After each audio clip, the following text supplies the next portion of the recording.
ಮೆಚ್ಚಿದೆನು ಮನಸಾರೆ ನಿನ್ನ ಭಕ್ತಿಗಾಗಿ ರಾಜೇಶ್ವರಿ.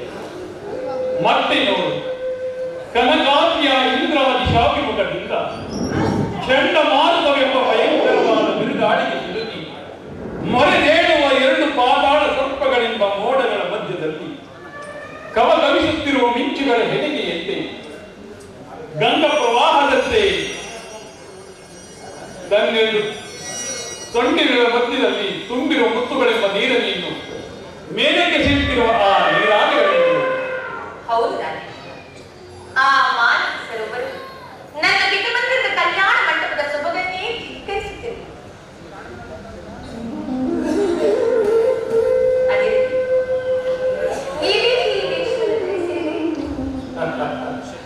ಶಕ್ತಿ, ನಿನ್ನ ನೆಚ್ಚು ನೆಚ್ಚಿನ ಭಕ್ತಿಗಾಗಿ ಧರಿಸಿರುವ ಇದೊಂದು ರೂಪ.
ಮೆಚ್ಚಿದನು ನಿನ್ನ ಭಕ್ತಿಗಾಗಿ ಮನಸಾರಿ.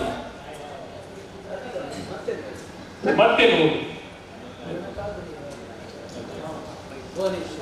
ಭುವನೇಶ್ವರಿ, ಆ ಭಕ್ತಿಯಿಂದ ಬದಿಸಿದ ನೀನೋರ್ವಳಿ ಶಿವಭಕ್ತಿಯಾಗಿ.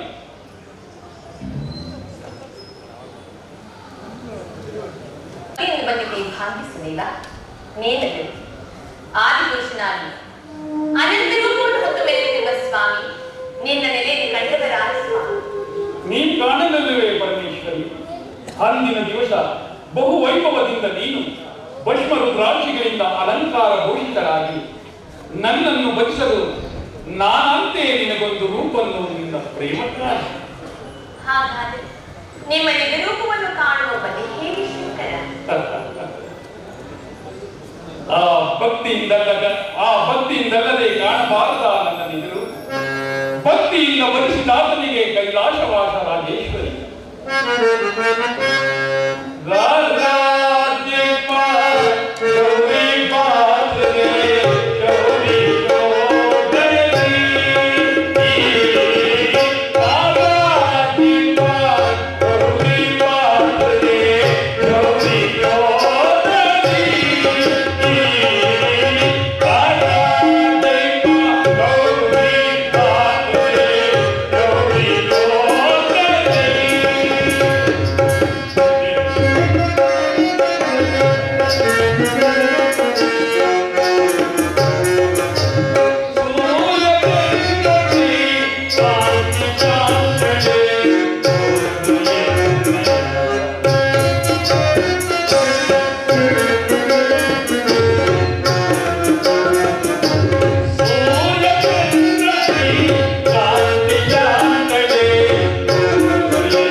ನಿಶ್ಚಯ ಸೌರ್ಯ ಸುದರ್ಶನವಿಂದು ರಥದ ಬಂಡೆಯ ಮೇಲೆ ತನ್ನ ಸಾಸಿರ ಕಿರಣಗಳನ್ನು ಚೆಲ್ಲುತ್ತಾ ಅದೆಷ್ಟು ಮರೀಚಿಕ ಜಲದಂತೆ ಒಳೆಯುತ್ತಿರುವುದು. ಎಷ್ಟಾದರೂ ಆತನಿಗೆ ಈ ನೋಗಿ ಸಹೋದರ. ಸಹೋದರನನ್ನು ಬಣ್ಣಿಸಲು ಎಷ್ಟಾದರೂ ನೀನಲ್ಲವೇ ಸಹೋದರಿ ದೇವಿ. ನಿನ್ನ ಸಹೋದರನ ಬರುವಿಕೆಯನ್ನು ನೋಡುತ್ತಾ ಆ ಶಾಂತಿ ಪೀಠದ ಮೇಲೆ ಕುಳಿತುಕೊಳ್ಳೋಣ.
ಚಕ್ರಧಾರಿ ನಿನಗೆ ಮಂಗಳವಾಗಲಿ.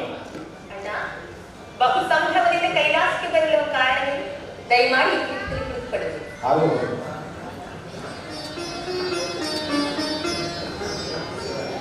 ಸಹೋದರಿ, ಕಗ್ಗಲಿನಿಂದ ಕಠಿಣವಾದ ಕಲ್ಲನ್ನು ಪೀಠವೆಂತ ಹೇಳಿ ಕುಳ್ಳರಿಸುವೆಯ? ನಾನೇನು ಮಾಡಬೇಕ? ನೀನಾದರೂ ಲಕ್ಷ್ಮೀಪತಿ, ಸದಾ ಸ್ತ್ರೀ ಸಂಪತ್ತನ್ನು ನಾನು ಘಟಿಸುತ್ತಾ ನಿನ್ನ ಮನೆಯಲ್ಲಿ ನೀನು ಸುಖಿಯಾಗಿರಬೇಕು. ನನ್ನ ಪತಿಯಾದರೂ ನನ್ನನ್ನು ಈ ಗುಹೆ ನೆನೆಸಿ ಸದಾ ಭಕ್ತರ ಹುಡುಕಾಟದಲ್ಲಿ ಮನಬಂದಂತೆ ವರ್ತಿಸುತ್ತಿರುವನು. ಹೇಳು ಸುಖಿ, ಹೇಳು. ಇನ್ನೇನು ಹೇಳಬೇಕೋ ಅದೆಲ್ಲವನ್ನು ಹೇಳಿ. ಎಷ್ಟೇ ಆದರೂ ಅಣ್ಣ ತಂಗಿಯರ ಬಾಂಧವ್ಯವೇ ಬಾಂಧವ್ಯ. ಹೌದು ಸ್ವಾಮಿ, ಅಣ್ಣ ತಮ್ಮಂದಿರ ಬಾಂಧವ್ಯ ರಕ್ತ ಸಂಬಂಧದಿಂದ ಕೂಡಿತು. ಒಂದು ಸ್ತ್ರೀ ರಕ್ತವು ಎರಡು ದೇಹಗಳಲ್ಲಿ ಸಂಚರಿಸುವಾಗ ಅದನ್ನು ವರ್ಣಿಸಲು ಸಾಧ್ಯ. ಹಾಗಲ್ಲದೆ ತಂದೆಯ ಮನೆಯು ಸಿರಿ ಸಂಪತ್ತಿನಿಂದ ಮೆರೆಯುತ್ತಿದ್ದರೆ ಸ್ತ್ರೀಯರು ಲಗ್ನವಾದ ಮನೆಯನ್ನು ಅಲ್ಲಗೆಳೆಯುವುದು. ಅಣ್ಣ ತಮ್ಮಂದಿರನ್ನು ಕಂಡರೆ ಅರ್ಧಪ್ರಾಯ, ಅಪ್ಪ ಅಮ್ಮಂದಿರನ್ನು ಕಂಡರೆ ಊಟಪ್ರಾಯ, ತಂದೆಯ ಮನೆಗೆ ಹೋದರೆ ಪುರುಷಪ್ರಾಯ. ಅಲ್ಲದೆ ಪತಿಯ ಮನೆಯು ಪಂಚಪರುಷಿಗಳಿಂದ ನಿರ್ಮಿಸಿದರು. ಅವರು ಪತಿಯ ಮಂದಿರಕ್ಕಿಂತಲೂ ತಂದೆಯ ಮನೆಯೇ ಮೇಲೆಂದು ಹೊಗಳುವರು. ಎಷ್ಟಾದರೂ ಅದೊಂದು ಸ್ತ್ರೀಯರ ನೈಜವಾದ ತಂದೆಯ ಮನೆಯ ಸೌಭಾಗ್ಯ. ಯಾವ ಸೌಭಾಗ್ಯವಾದರೇನು? ನಿನ್ನ ಭಾಗ್ಯವೇ ಭಾಗ್ಯ. ಮಂಗಳಕರನಾದ ಈ ಪರಶುವನ್ನು ಕಹಿದಿರ ನೀನೇ ನಿತ್ಯ ಮಂಗಳೇ. ಹೇಗೆ ಸತಿ ನಿನ್ನ ಸಹೋದರನ ಮಾತನು? ನನ್ನ ಮಾತು ನನ್ನ ಭಾಗ್ಯ, ನಮ್ಮಿರುವರ ಬಾಂಧವ್ಯವೇನು ಭೂದೇಶ. ನಿನ್ನ ಮನೆಯೇ ಮನೆ, ನಿನ್ನ ನೋಟವೇ ನೋಟ. ಕನಕಮಯವಾದ ಪೀಠವನ್ನು ಕಲ್ಲೆಂದು ಹೇಳಿದ್ದು ಅಣ್ಣ ತಂಗಿಯರ ಸಲುಗೆಯ ಮಾತಾಗಿರುವುದು ಸರ್ವೇಶ್ವರ. ಅದಾಗಿರಲಿ ಕ್ಷೀರಸೇನ, ನಿನ್ನ ಬರುವಿಕೆಯನ್ನು ನೋಡಿದರೆ ಏನೋ ಒಂದು ಕಾರ್ಯ ಗೌರವವನ್ನು ಸೂಚಿಸುತ್ತದೆ. ಆದರೂ ನಿನ್ನನ್ನು ನೋಡಿದ್ದಾಯಿತು. ದಕ್ಷ ಸುತೆಯರ ವಿವಾಹ ಮಂಟಪದಲ್ಲಿ ನೋಡಿದ ರಮ್ಯ ಆ ಬ್ರಹ್ಮದೇವನು ಇಲ್ಲಿಗೆ ಬಾರಲೇ ಇಲ್ಲವಲ್ಲ. ಅತ್ತ ನೋಡು ಜಗದೀಶ್ವರ, ಕನಕಾದ್ರಿಯ ತಪ್ಪಲಿನಲ್ಲಿ ಬ್ರಹ್ಮದೇವನು ಬಹು ಸಂಭ್ರಮದಿಂದ ಬರುತ್ತಿರುವರು.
ಆಗಬಹುದು. ಸತ್ಯಲೋಕದಲ್ಲಿ ಸರ್ವರು ಕ್ಷೇಮದಿಂದ ಇರುವರೆ ನಮ್ಮನ್ನೆಲ್ಲ ಕಾರ್ಯದಲ್ಲಿ ಕ್ಷೇಮವಲ್ಲದೆ ಮತ್ತೇನು ಶಕ್ತಿ. ನಿರಂತರ ಮುಕ್ತಿಯಾದ ಪರಶುರನ ಕಣ್ಣು ಇಲ್ಲಿ ಕುಳಿತಿರುವ ನಾಡಿನ ಬೆಂಬಲವು ನಮಗಿರುವಾಗ ಸತ್ಯಲೋಕದಲ್ಲಿ ಸರ್ವರು ಕ್ಷೇಮದಿಂದಿರುವರು. ವೇದಪತಿ, ನೀವು ನಮ್ಮ ಕೈಲಾಸಕ್ಕೆ ಬರಲು ಕಾರಣವೇನು? ಕಾರಣವಿಲ್ಲದೆ ಕೈಲಾಸಕ್ಕೆ ಯಾರು ಬರಲಾದ ಪರಮಾತ್ಮ ನಿಮ್ಮ ಆಶೀರ್ವಾದವನ್ನು ಭವಾನಿಯ ಕರುಣೆಯನ್ನು ಪಡೆಯದೇ ಕರ್ತವ್ಯ. ಹಾಗಾದರೆ ನಿಮಗೆ ನನ್ನಿಂದಾಗಬೇಕಾದ ಕರ್ತವ್ಯವೇನು? ದೇವ, ಸುರಭೂಮಿಯು ಒಳಗಿನ ವಸ್ತುವಿನಂತೆ ಕಂಗಾಲಾಗಿ ಪರಿತಪಿಸುತ್ತಿರುವುದು. ಕೇಳಿ ಸದಾಶಿವ, ಪರಮೇಶ್ವರ, ಬ್ರಹ್ಮದೇವರ ಮಾತು ನಿಶ್ಚಯ. ದೇವತೆಗಳು ಜಗತ್ತಿನ ಕಲ್ಯಾಣಕ್ಕಾಗಿ ದೇವಭೂಮಿಯಲ್ಲಿ ಶಿವಧರ್ಮವನ್ನು ಪ್ರತಿಷ್ಠೆ ಮಾಡಬೇಕೆಂದಿರುವರು. ಅವರಿಗೆ ತಮ್ಮ ಕರುಣಾಮೃತವೂ ಬೇಕಾಗಿರುವುದು. ಕೇಳಿದ್ಯಾ ಭಕ್ತರ ಭಿನ್ನಹವನ್ನು ಇದೇನು ನನಗೆ ಹೊಸದಲ್ಲದಿಲ್ಲ. ಬಹುದಿನಗಳಿಂದ ನರಳುತ್ತಿದ್ದ ರೋಗಿಯೊಬ್ಬ ಸಂಜೀವಿನಿಯನ್ನು ಹುಡುಕಿಕೊಂಡು ಹೊರಟಾಗ ಆ ಸಂಜೀವಿನಿ ಮುಂಗಾಲಿಗೆ ಹಿಡಿದು ಬಿದ್ದಂತಾಯಿತು. ಹಾಗಲ್ಲದೆ ಭಕ್ತರು ಅಮೃತ ದೇಹಿಗಳು, ಅವರಿಗೆ ಬಹುಬಂಧವಿಲ್ಲ.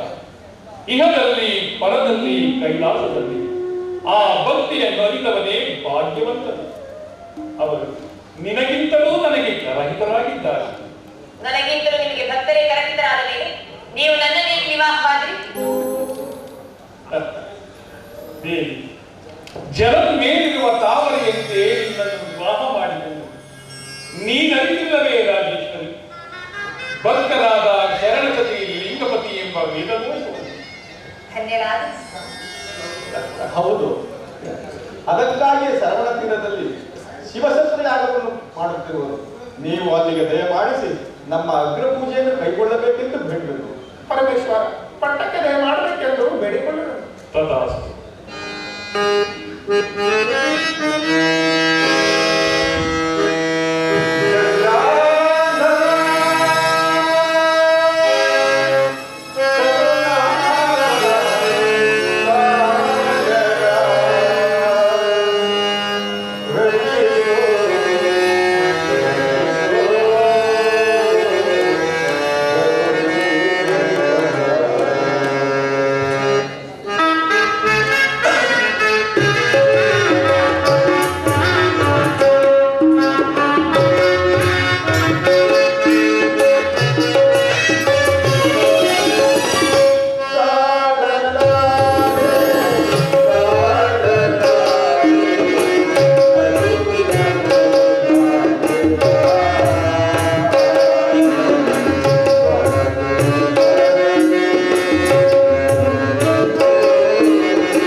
ಶಾಂತಿ ಇಲ್ಲವೇ ಕೈಲಾಸದಲ್ಲಿ ಚಂದ್ರಮ.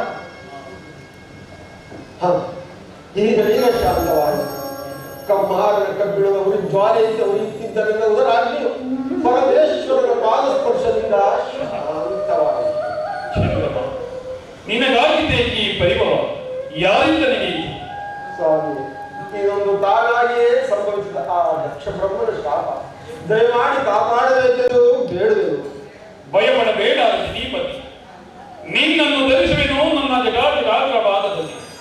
ಅಲ್ಲಿ ನಿನಗಾಗುವುದು ಸುಖ ಸಂಪತ್ತುಗಳು. ಅಲ್ಲದೆ ಈಗಲೇ ಖಂಡಿಸುವೆನು ದಕ್ಷ ಶಾಪ ವಿಮೋಚನೆಯನ್ನು.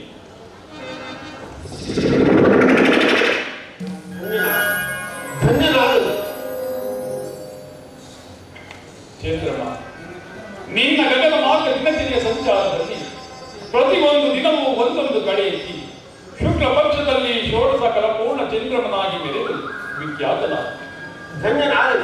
ಧನ್ಯನಾದನು ದಯಾಕರನ ದಿವ್ಯವಾಣಿಯಿಲ್ಲ. ವಿಷ್ಣು ಬ್ರಹ್ಮ ದೇವತೆಗಳು ಕಂಡಂತಾಯಿದೆ ಆ ದಕ್ಷ ಬ್ರಹ್ಮನು ಮಾಡಿದ ಮಹತ್ತರವಾದ ಕಾರ್ಯವನ್ನು. ದೇವ, ಆದರೂ ಪಾವನನಾದನೇ ಚಂದ್ರಮನು ನಿಮಗೆ ಈ ದರ್ಶನದಿಂದ. ದೇವ, ಪವಿತ್ರ ದೇವನ ವಿಶಾಲವಾದ ಮಸ್ತಕದ ಮೇಲೆ ಅಚಂದಿತವಾದ ಪದವಿಯನ್ನು ಗಳಿಸಿಕೊಂಡ ನಿಮಗೆ ಭಾಗ್ಯಶಾಲಿ. ಎರಡನೇದಾಗಿ ಒಂದೇ ಕಾಲದಲ್ಲಿ 3 ಮೂರ್ತಿಗಳ ದರ್ಶನವನ್ನು ಪಡೆದ ನಾನು ದಕ್ಷ ಶಾಪ ರಹಿತನಾದನು. ಭೂತೇಶ್ವರ, ಕಾಲ ಅತೀತವಾಯಿತು. ಸತ್ರುಪತಿಗೆ ಮಾಡಬೇಕೆಂದು ಬೇಡಿಕೊಳ್ಳುವೆನು. ಚಂದ್ರ, ನಿನಗೆ ಬರಲು ಕರೆ ಉಂಟು. ಆಜ್ಞಾ. ಧನ್ಯವಾದಗಳು.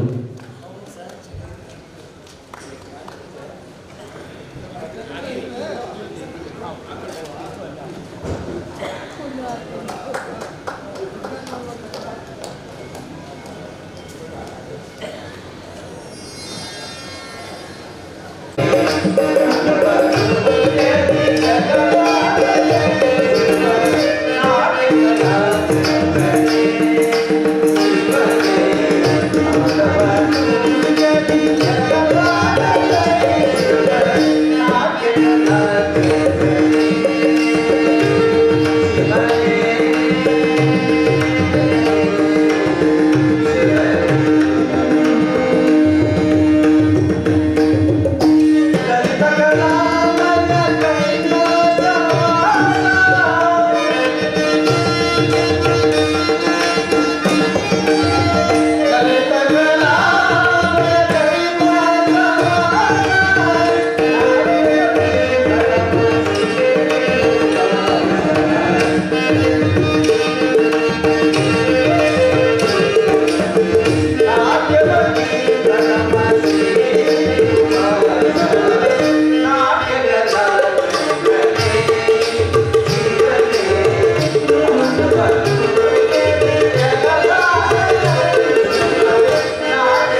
ಕಳೆಯಿತು. ಶಂಕರನ ಚಂದ್ರಮನಿಗೆ ದಕ್ಷ ಬ್ರಹ್ಮನ ಶಾಪದಿಂದ ವಿಮೋಚನೆ ಮಾಡಿದರು. ಆದರೆ ದಕ್ಷ ಬ್ರಹ್ಮನು ತಾನೇ ಶಿವನೆಂದು, ಶಿವನು ತನ್ನ ಜಾಮಾತನೆಂದು ಭೃಗುವಿನೊಡನೆ ಸೇರಿ ಅಟ್ಟಹಾಸದಿಂದ ಮೆರೆಯುತ್ತಿರುವನು. ಈಗಾಗಲೇ ದೇವತೆಗಳೆಲ್ಲರೂ ಸುರಸತ್ರಯಾಗವನ್ನು ಮಾಡಿ ಪರಮೇಶ್ವರನಿಗೆ ಅಗ್ರ ಪೂಜೆಯನ್ನು ಕೊಡಬೇಕೆಂದು ಅಣೆ ಮಾಡುತ್ತಿರುವರು. ಇದಕ್ಕಾಗಿ ಬ್ರಹ್ಮನು ಸುದ್ದಿಯನ್ನು ತಂದಿರುವನು.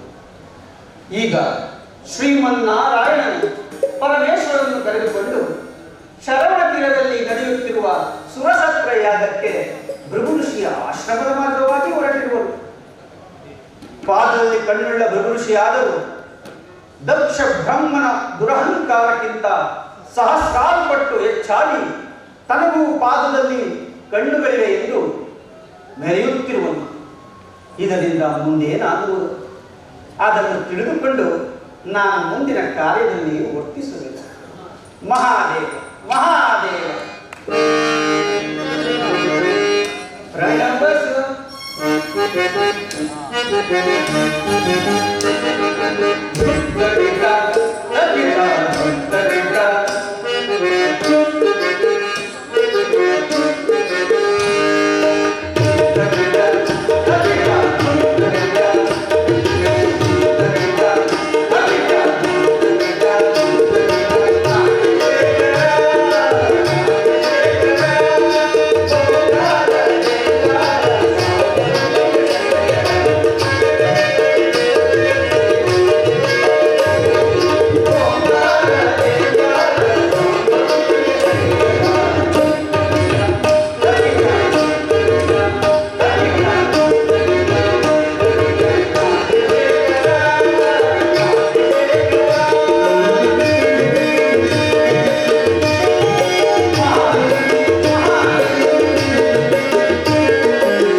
ಮುನಿಗಳಾದ ನಿಮಗೆ ತಿಳಿಯದೆ?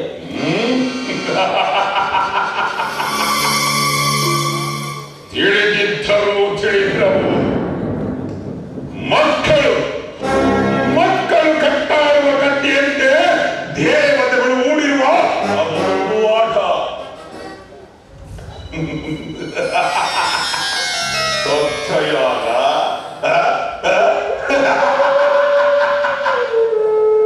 ದೇವತೆಗಳು ಸತ್ರಯಾಗವೆಂದರೇನು, ದೇವತೆಗಳೆಂದರೇನು? ಸಣ್ಣ ಕಾಲುವೆಯನ್ನು ದಾಟಲು ಸಾಧ್ಯವಾದ ಕಾರಣಂತೆ ಸಂಭರಿಸಿದಂತಾಯಿತು ನಿನ್ನ ದೇವತೆಗಳ ಮನೋರಥ. ಮೃಗದೇವ, ಅಲ್ಲಿಗೆ ಜಗದೀಶ್ವರನಾದ ಪರಮೇಶ್ವರನ ಅಗ್ರ ಪೂಜೆಯನ್ನು ವಹಿಸುವಾಗ ಅದನ್ನು ಮಕ್ಕಳಾಟವೆಂದು ಭಾವಿಸಬಾರದು. ಅಲ್ಲದೆ ಅವನ ಕರುಣೆಗೆ ಪಾತ್ರರಾಗಿ ಅವನ ದಿವ್ಯ ರೂಪವನ್ನು ನೋಡಬಾರದು. ಪರದೇಶಿಯ ರೂಪಿನಲ್ಲಿ ನೋಡುವ ವಿಷಯಗಳೇನಿದೆಯೋ ಅದು ಮಾತಿಗಳಾದ ತಮ್ಮಿಂದಲೇ ಹೊರಬಿಡುತ್ತಿರುವುದು. ಆ ಈಶ್ವರನು ಪರದೇಶಿಯಾದರೆ ಅವನ ಕನ್ನಡಿಯು ದೊರಕುತ್ತಿರುವುದು. ಪರದೇಶಿಯ ರೂಪಿಲ್ಲ, ಜನನ ಮರಣಾದಿಗಳ ದುಃಖವಿಲ್ಲ. ಹಬ್ಬದ ದಿವಸ ಹಗಲಿರುಳು ಕೂಗಿ ಸುತ್ತುತ್ತಿರುವ ಬಾವಿಯ ರಾಟಿಯಂತೆ ಬಹು ಕಷ್ಟ ಸಂಧಿ ಸುತ್ತುತ್ತಿರುವ ವಿಷಮ ಸಂಸಾರದ ಅಂಗಿಲ್ಲ ಪರದೇಶಿಗೆ.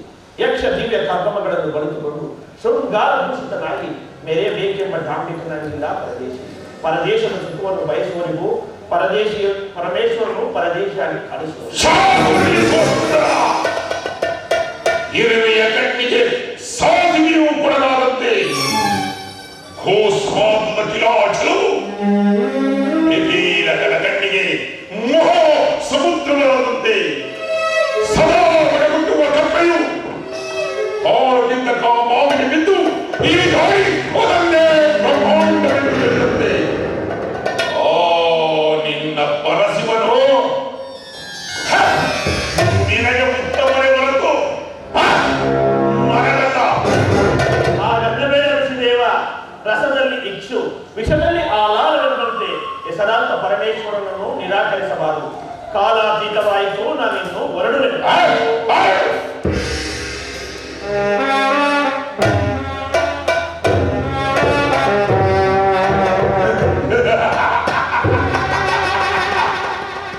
ಸತ್ರಯಾಗ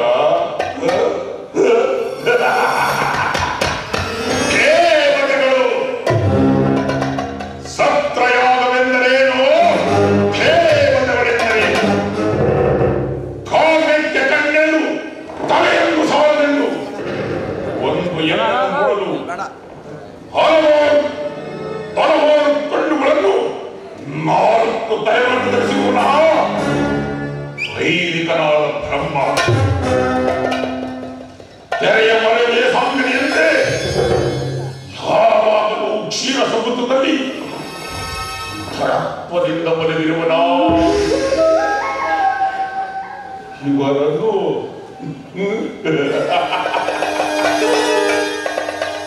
ಸತ್ರಯಾಗಕ್ಕೆ ಕರೆದುಕೊಂಡು ಹೋಗುವಂತೆ ಕರೆದುಕೊಂಡು ಎಂದು ಹೆಂಡತಿಯನ್ನು ಮೆಚ್ಚಿಸಲು ಸಾವಿರಾರು ಭುಜಗಳನ್ನು ಒಂದು ಕಾಲಕ್ಕೆ ತಕ್ಕಂತೆ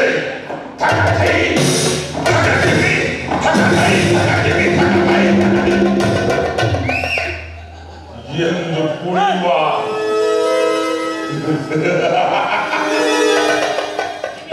ಆ ಪರಸ್ಪರನ್ನು ಅಗ್ರ ಪೂಜೆಗೆ ಕರೆದುಕೊಂಡು ಹೋಗುವುದು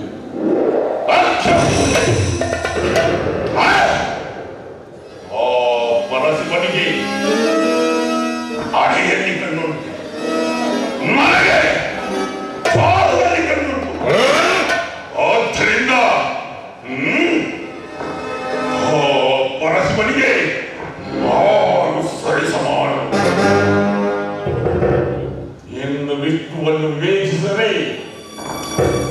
ಎರಡನೇ ಮುಖ್ಯಾಗಿರುವುದು ಬ್ರಹ್ಮನಾದರೂ ಓರ್ವ ವೈದ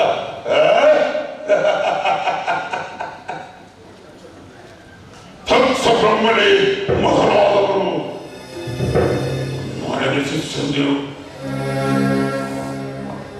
ಒಂದು ವೇಳೆ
ಅಲ್ಲಿ ಕಾಣುತ್ತಿರುವ ಸರೋವರದಲ್ಲಿ ಸ್ನಾನ ಮಾಡಿ ತನ್ನ ಕೆದುರಿದ ಮುಡಿಯನ್ನು ಒಣಗಿಸಬಹುದ ಭೂಗರ್ಭದ ಮೇಲೆ ಮಲಗಿರುವಳು ಏನೋ ಎಂಬಂತೆ ಅರ್ಧ ಶರೀರವೂ ಕಾಣುತ್ತಿದೆ.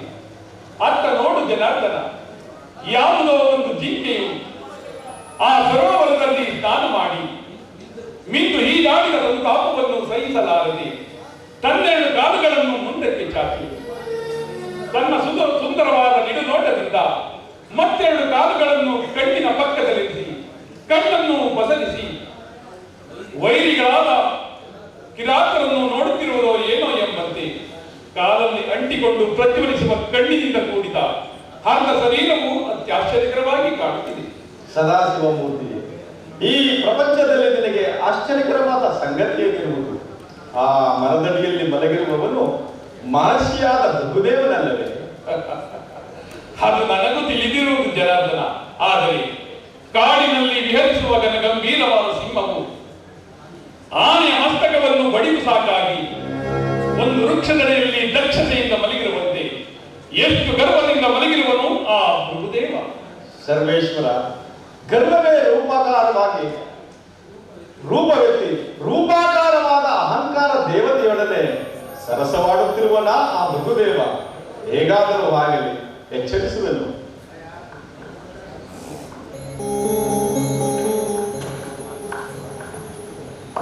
ಎಚ್ಚರವಾಯಿತೆ ಭೃಗುದೇವ. ಎಚ್ಚರ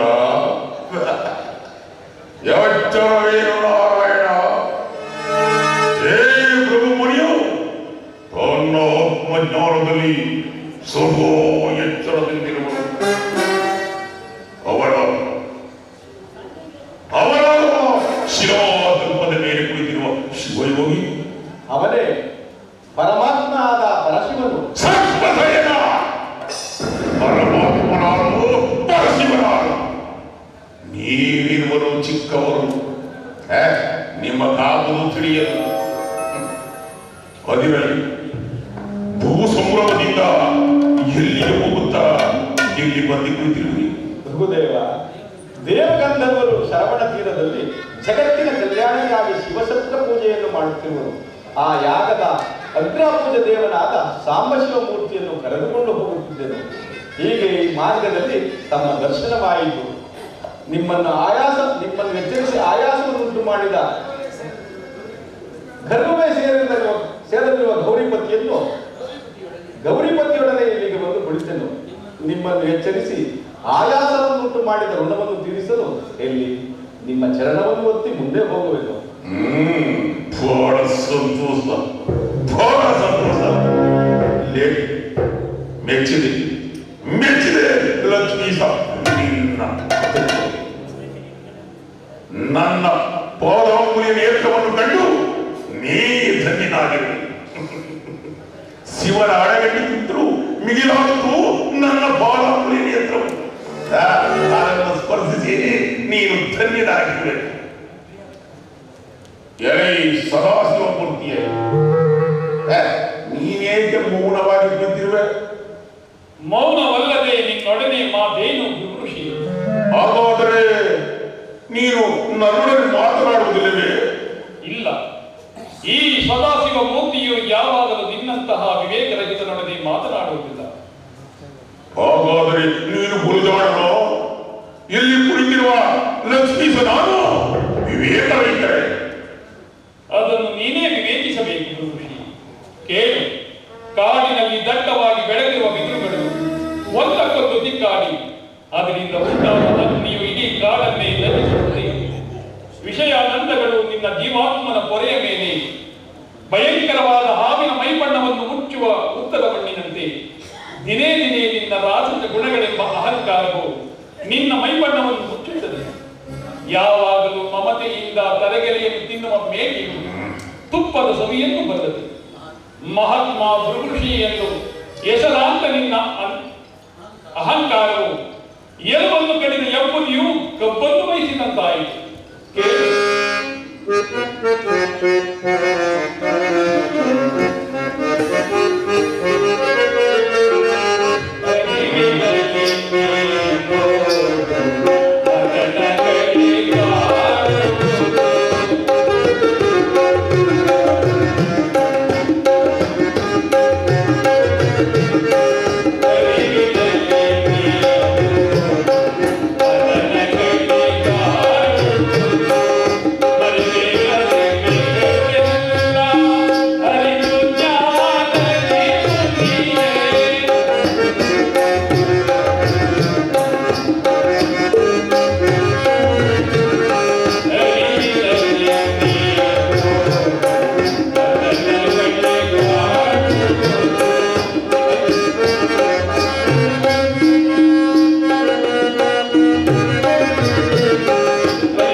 ನಿನ್ನಾತ್ಮನಲ್ಲಿ ಆತ್ಮ ಯಾರೆಂಬುದನ್ನು ವಿಚಾರಿಸಿ ಧರ್ಮಕ್ಕೆ ಶಿರವಾಗಿ ಸುದ್ದಿಯಾಗಿ ಮಾಡು. ನೋಡು, ನಿನ್ನಿಂದ ಕೇಳಿಕೊಳ್ಳಬೇಕಾಗಿಲ್ಲ. ನಿನ್ನ ಕೊಟ್ಟು ನಿನ್ನ ನೀವಿರುವರು ಒಂದೇ ಸಂಕಲ್ಪವನ್ನು ಇಟ್ಟುಕೊಂಡು ನನ್ನಲ್ಲಿ ವೈರತ್ವವನ್ನು ಸಾಧಿಸಲು ಬಂದಿರುವಿರಿ. ನಿನ್ನ ಸದಾಶಿವ ಮೂರ್ತಿಯೊಡನೆ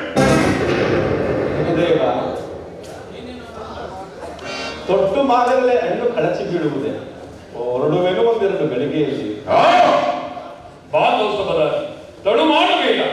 ನಿನ್ನ ಕಾರ್ಯದಲ್ಲಿ ಹರಿವಿಲ್ಲ ಈ ಭೃಗುಋಷಿ.